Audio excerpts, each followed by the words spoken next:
Good morning, ladies and gentlemen. My name is Derrick, Stanley. I'm one of the Dallas Six. Shalom, Happy New Year's. Hopefully things are changed for the better in these circumstances. My name is Derrick, but I'm a strict opponent to tyranny.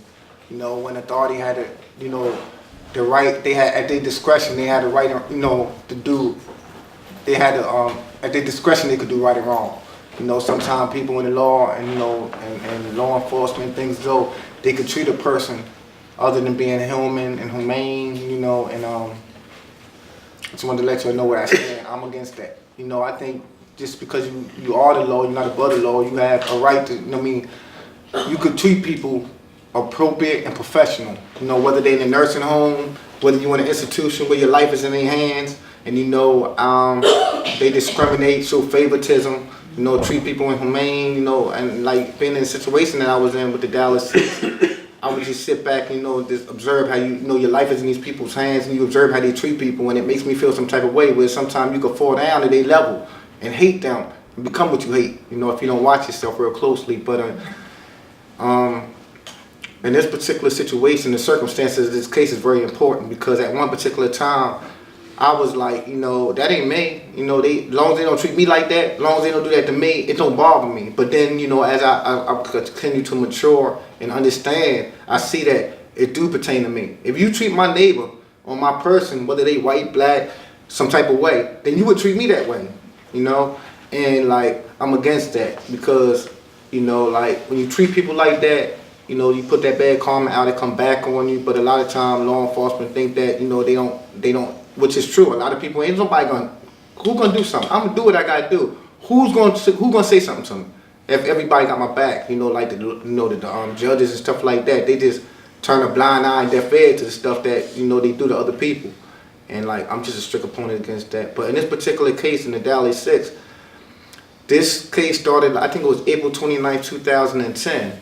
And on this particular day, the circumstances of this case that led up to this case, and my particular case, along with the other dudes, they was treating people so bad in this particular case in solitary confinement that it became so overwhelming that I lost my psyche to see that people would treat people so bad because I gravitated towards authority, uniforms and stuff like that. When you see these people in law enforcement, you gravitate towards that because they look good in uniform. But I failed to realize that these are human beings. And, if you give these people the opportunity, they'll take it out on, certain particular people. Because, like, in a whole, that's the situation where you can do what you want to a person and get away with it. So they come in jail or wherever, come to work with their attitudes and stuff like that. Just like if, I was reading a case, my grandma, she was in a nursing home, and they treated her real bad. Oh, nobody's looking. But it is somebody looking. Whether it's, whether it's cameras or something like that, but the way they was treating her was no different than the way they was treating me. When your life is in their hands, the feeds and stuff like that, they don't understand. So the person might go through something, but you got a job. This is your job to do, regardless of how I make you feel, whether it's good or bad. When you come in today, you got a job to do in a professional and appropriate manner. So on this particular Thanksgiving, when I was in solitary confinement by myself in my own individual cell, it was Thanksgiving. They fed me, I think it was a Thanksgiving meal. So, I'm trusting these people that bring me the food. But on this particular day, I thought it was fudge balls. And, my neighbor was like, nah, man, that's not fudge balls. I said, I was happy. Oh, you got fudge balls, you got the turkey, you got this, the cranberry sauce and stuff. They were like, that's not fudge balls, my man. So I had to look at it real closely, and I seen it was defecation. And it's like, these are the people you trust. They read your mail out, she writing. Read your mail out on the range, give your mail to other people. They know they'll write your loved ones and family members. Put defecation in yourself, ejaculation, piss in your coffee. So you get to the point like you don't trust nobody, and then you start to feel some type of way about your creator and about other people. Why can you treat the person so bad? Like what? Because I won't mind in my particular case, I didn't mind my business because I'm speaking up against what you're doing to the next person. This person haven't ate in 30 days. I can understand if it was one day, which that is not, none of that's called for or justified. But one day, one meal, okay. I can overlook one meal. 2 meals, okay. But come on, day after day after day, on shift after shift, you ain't feeding this person because it all stemmed from words. There's secret power in words, the way you talk to people. So the guards play with you and you play back with them. But then they can't handle it's like a verbal form of judo, like, a verbal gang war, they call it. Like, they play with you play with them, but then sometimes they don't want to play. So then they make you pay for it. Okay, we're gonna burn you for your trades, like, because this and that. They might call you a monkey, you might call them a cracker. They might, it's just like, and then they get out of hand, So then when they get out of hand, then they take it personal. And then they make you pay by messing with your food, messing with your meal.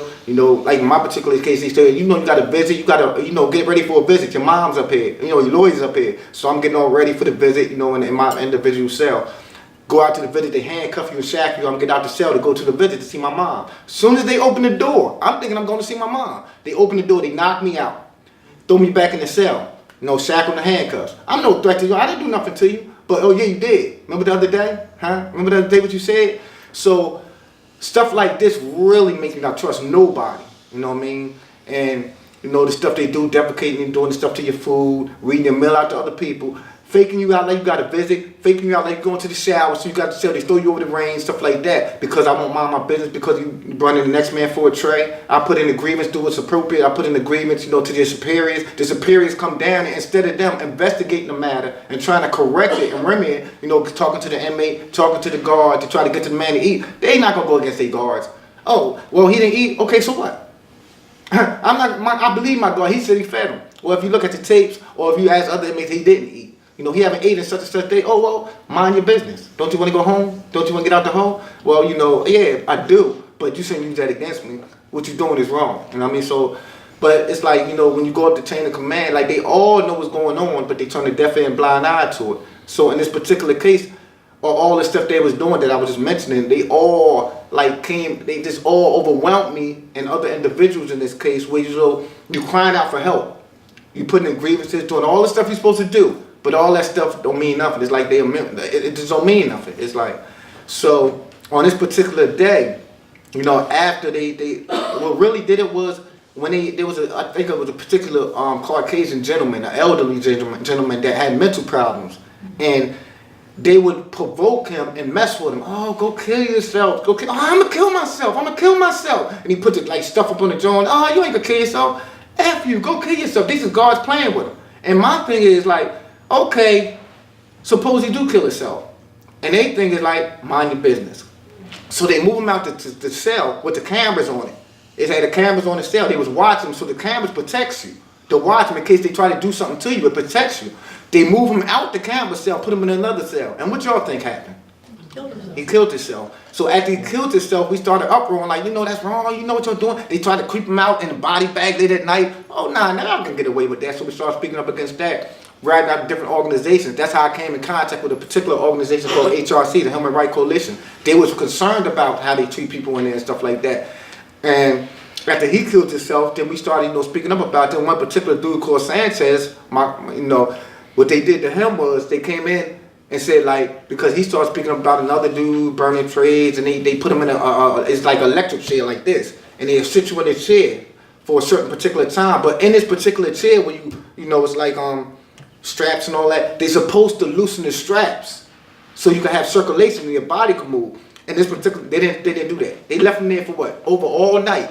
So he was so bad that his arms got black and blue. He was crying in the freezing cold, naked, and they didn't do none of that. They didn't circulate his arms. They didn't move him so his legs could get circulation. They just kept him in the chair all night. And they oppressed him so bad that we was, started speaking up. But the thing is, there's a way to do things. What I did was I just followed what was going on this particular day, because of all the stuff that led up committing guys to do suicide, burning people for their trades, not feeding people, stuff like that. And this particular day, they said, look, we done. We tired of this. We need to speak to somebody. We need help. We crying out. We did everything we could do. We filed all the grievances and all this stuff. It don't mean nothing. So what we going to do is we just going to cover up our doors. So they covered up the doors because not just me, there's people in the rain. So I'm like, hold up. This is the time to stand up. If you don't stand up for anything, you just fall for, if you don't stand up for something, you fall for anything. I'm like, this particular time is a good, excellent time to stand up. And this particular county that I was incarcerated in, in this particular county, it's called Luzerne County. This is the second corrupt county in the nation. This particular county is so bad that for decades, what they did was they took little children, right, juveniles, and they set them up. The juvenile could be wrong. Oh, I didn't do this, I didn't do that. They don't care if you did it wrong. What they did was they purposely, the judges and all of them, put them in jail. Whether they was right, whether they didn't care about, it was a money thing. And it's been going on for decades in this particular county until somebody just blew the whistle, and then it just all came out in the open. They started knocking judges off, putting judges in jail. Well, they got smacked on the wrist, but the fact is they messed up all these lives, these juvenile people, these young people. You know, just like they messed up our lives in jail. You could go in jail, become worse, or you could come better. And so we did on this particular day. We just I covered up my doors along with the other dudes. We want to speak to somebody from the outside media, somebody that can convene and that can help correct the situation for the better. So I covered up my doors, and they wanted to speak to somebody from I think it was a public defender's office, or somebody from the public defender's office, and somebody from the media. We needed somebody to shed light on what's going on in this dark situation. Now this particular deputy, and his superiors, and the people that were beneath him, came to the block and was trying to act like they was concerned. And I was like, well, deputy, you know what's going on. You know what's going on. I write you every day, all day long with my co-defendants about what's going on. But you the particular same deputy that her son was at another institution. This same deputy, was he your son? Yeah, he was at another institution. But this particular deputy, he have a history of, manipulating, people, manipulating authority and stuff like that. And he's I think it's like a cock-strong type of deputy. He'll tell you in a minute. Look, he told us in a minute, nobody's coming in here. Do you really think we're going to let somebody come in here, whether we right or wrong? Do you really think that? And I was like, yeah, I of course I think. This is my last hope. This is my last finger hope. I do think that. Well, he said, well, that's not going to happen. What's going to happen is we're going to come in the cell, you know what I mean? And we're going to beat y'all down from cell to cell. He told us this. Stanley, me, blah, blah. I'm like, well, if that's what it takes to, for this all to come out in the open, then so be it. You know what I mean? And he was like, okay. So the psych, try to come talk. What is there to talk about? I've been talking to you every day for the last 3-4 months about this situation. You just trying to blind and different. Oh, I don't know what to do it. I can't control it. What I'm supposed to do. But it's psychiatrist. You got some type of power. What do you mean you're supposed to do? So anyway, what happened was they came in because, I went to uncover my doors along with the other inmates on the rank. And this wasn't no planned thing. I was just like, once one person stand up in the crowd, I'm going to stand up. It's a time to stand up for what's wrong, because we are humane and we should all be treated, like humane people. They treat people like they animals more than they do women. These guards used to come in, well, I got to take my dog to the billy park and stuff like that. But you burn me for a tray? But yet you say you got to rush home to get to your dog? Are you serious? Not saying there's nothing wrong with that, but I'm just saying that we all, should be treated, like human. So on this particular day, what they did was they came in the cells because we want to cover. They came in the cell. Their thing was you was covering the doors up. We can't see you. We want to make sure you're alive. My thing was you got the cameras on us. I'm taking the covers down. I am alive. Their thing was it's too late. We coming in there. We gonna do some damage. Which they did. So they had a cameraman in the back. They call him the anchor man. Like allowed 11 guards. And the anchor man stays back. So when they come in there, they can stomp your face in the ground. And what they did was, they come in, stop resisting, resisting. I'm on the ground in submissive position before you even come in. The camera shows. I lay right on the ground like this. I know what y'all gonna do. Come in there, kick you when you're grown, tase you over, and you're grown over and over. I'm not resisting. It's all on our cameras, on all our tapes. We're not resisting. They tase you and tase you. They take the at the taser gun. They take those sticks and stuff like that. They take your face. They stomp your face in the ground. Stop resisting. They beat you, punch you in the face. Stop resisting. What they did to me. They took the handcuffs and they held the handcuffs straight and they hit me in my head like this. But these is handcuffs. You hold them straight, but they turn into a knife if you hold them strong enough. And they just hit me in my head. Stop resisting. Stop resisting. And they did it. What they did was they made my head explode and they gave me stitches. My the blood was just leaking out, and I was just like, just talking about it. Y'all got to bear with me. It makes me feel some type of way because it was hard for me not to become what I hate. Well, you hate people. You hate people when but I realized that's not the answer. You know what I mean? But anyway, they came in, they beat me down. They went from cell to cell on this range, beat me down. The next cell, but they picked these cells. They went to her son first because he had a history of filing grievances against this particular deputy. So this particular deputy took it personal and went to his son first, and then he picked his cells. You can see that's on the camera. But on none of the cameras, do it show any type of resistance. All it shows is I'm not resisting. I'm not resisting. And then they came in, they charged us with riot after they beat us down viciously. Brutally. Then they charged us with, they turned around when we filed, like she said, we filed the criminal complaint. HRC filed, I think it was like a 6-page complaint against the guards in the Pennsylvania Department of Correction. The deputy, all of them was in there. When they filed a complaint to the state troopers, because my dad's a state trooper in New York, they got a protocol they're supposed to go by. If you bring me a matter to investigate, I'm going to go talk to the inmates. I'm going to talk to everybody because I'm the mediator between the inmates and the guards. I'm in between that to settle the problems. That's what they're supposed to be, the outside mediator, the state police. What they do was, they said, oh, they found complaints. Let's put this aside. They're supposed to let us know the outcome of the complaint. Okay, we deny the complaint and this is the reason. They never let us know none of that. And they have a time to do that under protocol. I think it's 30 or 60 days. What they did was when they got the complaint, okay, let's put this aside. They alerted the Pennsylvania Department of Corrections. You got to do something. They found the complaints again. So what they did was they turned around and found complaints of us to cover up the assault. They found a complaint against us for riot. Now, the thing was, when they filed that complaint against us, I shot around, with the help of her son and all of them, and filed a petition to get rid of habeas corpus. My argument was, hold up. How are you going to charge me with riot? I'm locked in an individual cell, all of us, individual cells, right? And in this individual cell, to meet the statutes of rioting under the Pennsylvania statutes and all that, you had to, it had to be certain requirements to even be charged with riot. One of them is you had to be with 2 or 3 people out moving around in a mob, showing riot behavior. You racist, crack, this and that, destroying state property, burning stuff like the Camp Hill riot. That's a riot. I can't ride if I'm locked in my individual cell because there's no participation. We gotta physically be participating with each other. Like if we all get up and just rush out the door. And a good example is them. They put on riot gear. They was 11 or 12 of them. In each cell, they shut the whole jail down. They came in, they got all the guards, like 100 guards in riot gear. They came in my cell. That's a riot. Right. Y'all should be charged with riot. Right. Y'all came in my cell and did damage to me, so riot behavior. You meet all the requirements of riot. You was 2 or 3, y'all physically came in my cell, did damage to me, right? That's a riot. So that way they can get around it. How can you charge a person with riot if it was no riot behavior? They meet none of the riot. Disconduct, yeah, that's what they should have charged with. But it was civil disconduct, which is a misdemeanor. They charged with riot because they know it's a felony. They know 3 strikes is you out. They know I just did a lot of time in jail and stuff like that, so they trying to hurt us. The whole thing is we want to put the fear of God into y'all, what they say, where y'all be quiet and shut your mouths and stop whistleblowing about whatever we do to y'all. So they came up with a new law just recently, and the new law the governor signed. This particular law says that whatever we do to you, even if I write any one of y'all, what they doing to us is wrong. That information, that knowledge that you had, that knowledge, it don't mean nothing now because what they telling you is whatever we do to y'all, zip your mouth up. And you can't talk about it because if you do, we can sue you, anybody that knowledge that you brought it to, anybody.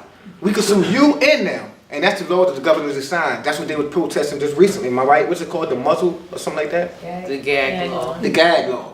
So I just want you all to understand all these things that's particularly going on right now. And like I look at the TV and I see all this brutality of cops out of pocket, just beating people, ladies. They don't care if you ladies, black, white, they just beat you down. What am I doing? She got the handcuffs on. They don't just punch her in the face, stomp in the ground and get away with it. Shoot a little kid, 5 years old, and get away with it. Why? Because they law enforcement and people, they work in a complicit and collusive agreement together. Whether you're Pennsylvania, or what? The public defender, district attorney, judges, they all working together, you know.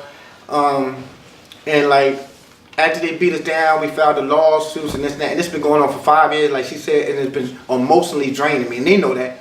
We went through so many different district attorney offices, all of them resigned, went away, but they told me, like, I remember one time a guard told me, like, it don't matter, we never gonna give up. You know what I mean? We never gonna fight. We went through one district attorney office, turned over, another one gonna come in, and another one gonna come in. So in other words, they refreshing in themselves, they ready, but we getting drained. As though, you know, fighting, which is crazy because of in bogus and vectorous case. This case hold no merit. They know that. And that's why we found different petitions and stuff like that. There was no riot. You know it wasn't. And that's why they threw the case out. Remember, the trial judge threw this particular case out. What they did was, the district attorney, they appealed it to the superior court when we threw it out, to their particular judges that they know. And they threw it back on me. I was living in New Jersey. I had maxed out. I went to New Jersey. I was on welfare. They gave me a house. I had a job, all this. So they caught me by surprise when they overturned it. So what they did was they took my house from me, took me away, and I never recovered since. My job and all that. And now I can't get a job. I mean, I haven't recovered since. This is out of New Jersey. So now what's going on is now what they did to me when they locked me back up. for months for something I didn't do. But when they locked me back, it destroyed my life. So I went in front of the judge. You only have jurisdiction over this case. Oh yeah, we appealed it. The case was overturned. Oh no. But what I did was I thought of me and my lawyer. When they appealed it to they judges in Superior Court, I shot around on an angle through another interception to the Supreme Court. So when they locked me up, they said, yeah, we know this and that and this. I'm like, hold up. You know this matter's out of your hands. You crossing the Supreme Court. So if you keep me locked up, you supporting, you're going out your jurisdiction supporting me crossing the Supreme Court. They think was like, we don't know nothing about this. But then it must have been God or sure or something like that or Yahweh. In the back, a dude just came out the blue. Oh yeah, y'all was aware of it. I'm his standby attorney. We got the certificate of service. We served you in the district attorney office. Then they, okay, maybe we just found it, this and that, and this, because all the paperwork disappears in our case. Yes, we filed something for this been for 5 years. So what they did was the judge was under the gun. Oh, okay, let him out. So he let me out after a month or two of fighting. Well, they should never lock me up in the first place. When the matter went to the Supreme Court, the Supreme Court said, look, we don't want no parts of this.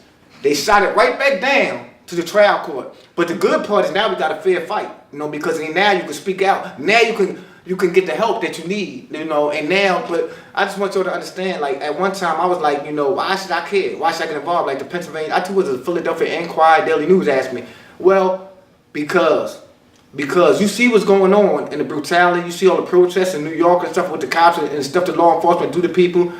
Don't for 1 minute get food like I was. It can't happen to me. If you in a nursing home or something like that, that's all authority figures. If you in a relationship, it's authority. People or bills authority. Whether you're in a relationship, a nursing home, out here on the streets and stuff like that. So by you saying, it ain't gonna happen to me, but it might happen to your daughter, it might happen to your son, or it might happen to you. And then when it happens to you, now you want to fight. Now you care. But I'm learning that if you got humane bones in your body, you do care. You know what I mean? And we're not perfect, but you should care. You know what I mean? Because that's, humanity means something, the way you treat other people. You know what I mean? Like, and it shouldn't come to the point where something gotta happen to you bad. You know what I mean? You should care about other people, whether they're a different race or whatever. I'm a black person, but I'm a human being overall. And that's what I stand behind. Treating people humane. You shouldn't treat certain people certain ways, and I see a lot of people do, whether they're in their job or in authority figures. And because my dad, even though we close now, at one particular time, he was real cockstrong. He was no different than them. He's a New York, cop, and he used to beat me down real bad because I looked like my mom. He hated my mom because she went with a stepdad, and he used to beat me down. So when I went to military academy, and they was like making me become a state trooper, because I was so young, it was my lack of understanding. I never understood tyranny. I didn't understand that there's two parts of authority. There's a good and there's a bad. But the bad is the majority. Even though the good is the minority, the good helps keep it together. You know what I mean? Because God works through the good. You know what I mean? And even though it seemed like, it never changed. I see a lot of people on the streets. Why should I care when the cops pull me over? They pull me over all the time. You know what I mean? And, put guns in my head, stuff like that. But my thing is, you should care. And it's a way to handle stuff. And you can't just say, I don't care, nothing's going to happen if I file a grievance. I learned that stuff do happen. Like one particular cop pulled me over, he said, I'm God. I don't give a F who you go tell. I said, okay. So what I did was I told him, okay, God, I had the tape on. I took his number on the back of the police car, right? And I took his badge number. Okay, God, we going to see if you God. I filed a grievance. I went to the district. Why you want to file a grievance? What do you mean? Why I want to file? I got a right to file it. Oh, well, they trying to discourage me. But I'm so used to this. Black man, so we filed it. Then when this police come in that says he's God, he changed his whole demeanor. Oh, no, it's not what you said you was God. You know what I mean? I found his grievance. Okay, God, we going to see. What's he going to do? But then he know now, like, see, things are starting to change a little bit.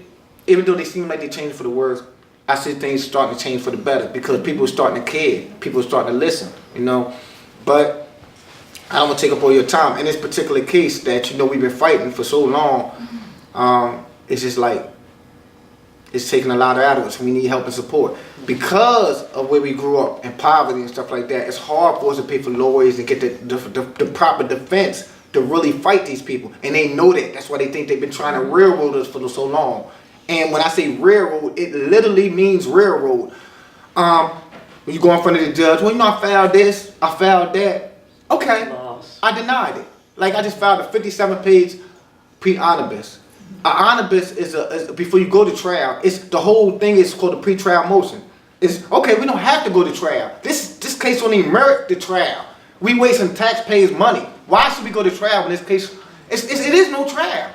So pre-trial motions is like, okay, tell us why this case ain't worth it, and we'll throw it out. I told you. There usually be a 1 or 2 page omnibus. I give you a 57 page omnibus going way back in something else. So if I'm telling you, and before the judge even read it, you know what she said? She said, "Oh, I ain't got to read that." But then she said, "I don't even have to look at the omnibus. We going to trial." So you disregarding me and my rights and my, me under the Pennsylvania Constitution articles, under the United States articles and Constitution. It tells you have a right for these things. You telling me you ain't even looking at this, giving me a chance. So I said, Your Honor, I would like you to recuse yourself from this case. Right there, you showing me his bias right there. You're not even looking at my arguments on my case. You're not even giving me a fair opportunity of a fair one. We call that on streets of fight, a fair one. You're not giving me a fair one. It's no such a thing as a fair one. So by you saying forget this omnibus, I'm denying it. That right there is what I did was I objected it for pre-trial motions. I mean, for later on down the line, when you go there. But anyway. So Derrick, I think what I'd like to try to do is give people a chance to ask questions because you shared like a lot of information. It's so much built up inside of me, y'all. I'm sorry. I feel so much. There's a story to tell. It's never